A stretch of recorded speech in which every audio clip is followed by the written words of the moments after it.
Hi guys! Tara, maghanda tayo ng lunch natin. Ito, unahin natin. Ito, with the laros. Napakasimple guys. We need some cheese. Lagyan mo lang siya ng cheese ng ganyan. With the chicken. Ayan na guys. So, napakadali. Ayan.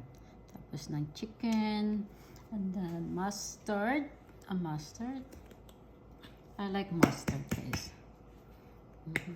And then i-spread natin ng mustard. There you go guys.